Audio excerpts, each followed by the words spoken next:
आयजा अब असद के हाथों बिल्कुल भी नहीं बच पाएगी और जैसे ही असद के डैड को अनाया की असलियत पता चलेगी आयजा को घर से बाहर निकाल देंगे। यह सब देखने से पहले चैनल को जरूर सब्सक्राइब कर लें।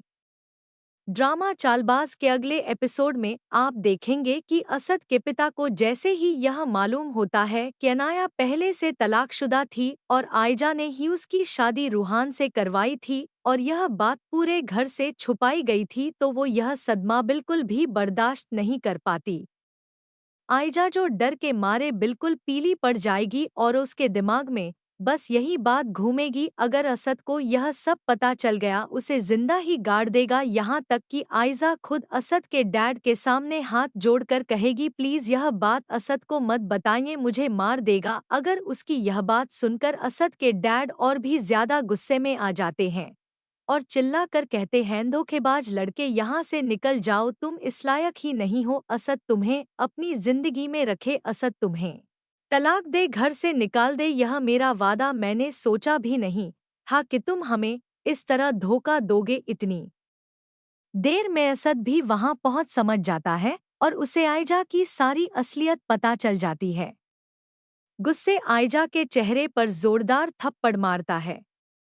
कहता है, आयजा, मैं अब तुम्हें इस घर में बिल्कुल भी बर्दाश्त नहीं कर सकता और अब मुझे समझ आ गया है, अशल और आशर को इस घर से निकलवाने वाली तुम ही थी।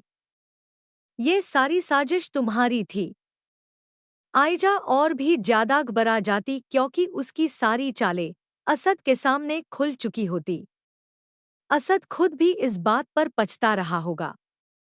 उसने आयजा से शादी करके अपनी जिंदगी बर्बाद कर। वह कहता है, आयजा, जब रूहान को यह बात पता चले उसका क्या हाल होगा, तुम्हें अंदाजा भी। आयजा रोते हुए कहती है, असद, मुझे माफ कर दो, बस मौका दे, मैं आगे से आपको शिकायत का मौका नहीं दूंगी। मगर असद उसकी एक भी बात सुनने को तैयार नहीं होगी। डरी हुई आईजी माँ को फोन करती है और कहती है, आपने तो मेरे किए धरे पर पानी फेर दिया। दूसरी तरफ आशल की मानू से कहती है, बेटा, आशर से तलाक ले लो, वो तुम्हारे खर्चे नहीं उठा पाएगा। अशल अपनी माँ की यह बात सुनकर हैरान रह जाती है और कहती है, अम्मी, जब मुझे आशर के साथ रहने में कोई दिक्कत नहीं, फिर आपको क्या परेशानी है? वह जैसे भी रख रहा है, मैं उसके साथ खुश हूँ। अशल की माँ उसके इस लहजे पर चौंक जाती है।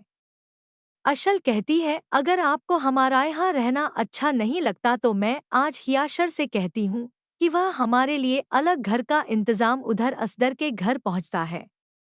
असद अचानक हाथर के पैरों में गिर जाता है। आशर अपने भाई की यह हालत देख चौंक जाता है। भाई, ये क्या कर रहे हो? असर रोते हुए कहता है, मुझे माफ कर दो आशर, मैं बहुत शर्मिंदा हूँ। आशर पूछता है, साफ साफ बताइए बात क्या है? असल में पूरी कहानी बता देता है। कैसे आयजा ने सबको धोखे में रखा, अनाया की शादी रूहान से करवाई जब तलाकशुदा थी। अशल और आश दोनों दंग रह जाते। कहती है, मुझे यह बात पहले से पता थी।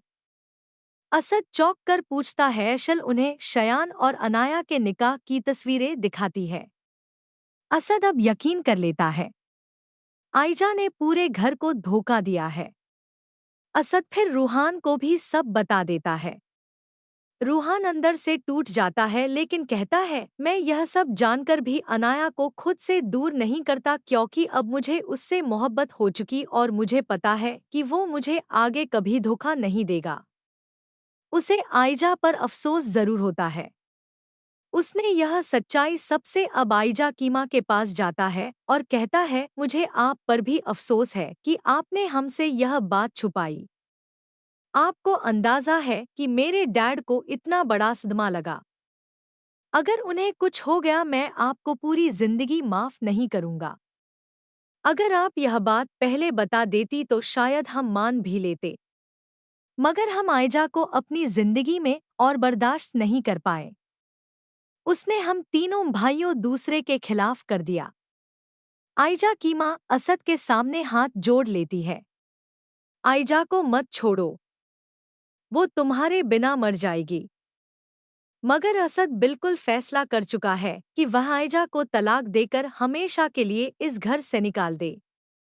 अब सवाल यह है, क्या असद को वाकई आयजा को तलाक देकर अपनी जिंदगी से निकाल देना चाहिए या नहीं?